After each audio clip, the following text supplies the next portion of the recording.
পশ্চিমা বিশ্বে বড়দিনের আনন্দে ভাটা ফেলেছে ট্রাম্পের নতুন শুল্ক নীতি। কেননা ক্রিসমাস ট্রির বড় অংশই আমদানি হয় চীন সহ এশিয়ার বিভিন্ন দেশ থেকে। কিন্তু নতুন ট্যারিফের ধাক্কায় এবার গাছের দাম বেড়েছে কয়েক গুণ। বাদ পড়েনি ক্রিসমাস ট্রি সাজানোর অন্যান্য অনুষঙ্গ। যুক্তরাষ্ট্র গাছ আমদানির বিকল্প বাজার হিসেবে কম্বোডিয়াকে ভাবলেও তাতে খুব একটা লাভ হয়নি।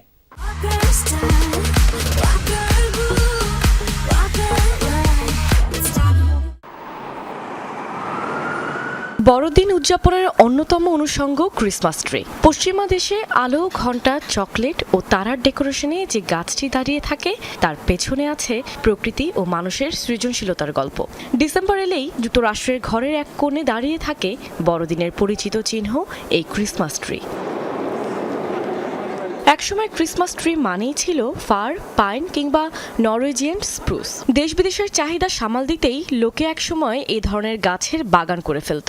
কেননা এই গাছ সারা বছর সবুজ থাকে আর শীতকালেও ঝরে পড়ে না। ইউরোপ ও উত্তর আমেরিকার খামারে বিশেষভাবে এসব গাছ বড় করা হয়, কেটে ফেলা হয় সাধারণত 6 থেকে 10 বছর বয়সে।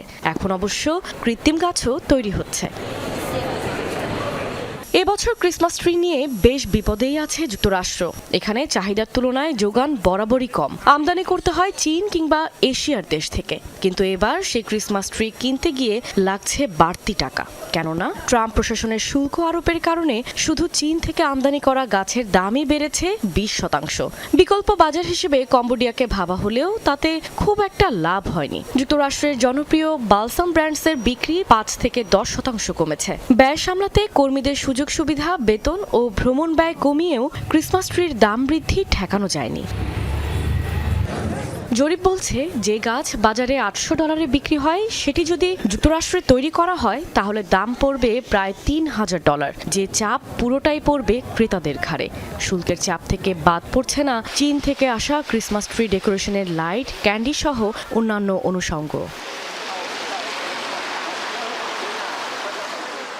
একটি কৃত্রিম ক্রিসমাস ট্রি তৈরিতে সময় লাগে 1 থেকে 2 ঘন্টা। শ্রমিকদের ঘন্টা প্রতি মজুরি $1.5 থেকে $2। ব্র্যান্ড ভেদে চীনা প্রতিষ্ঠানগুলোতে কাজ করে 15 থেকে 20,000 কর্মী। ইন্দোনেশিয়ার জন্য এই সংখ্যাটি গড়ে 10,000। তবে শুল্কের ধাক্কায় পশ্চিমা বিশ্বে আমদানি কমলে এসব প্রতিষ্ঠান কতদিন টিকে থাকে সেটি এখন ভাবনার বিষয়।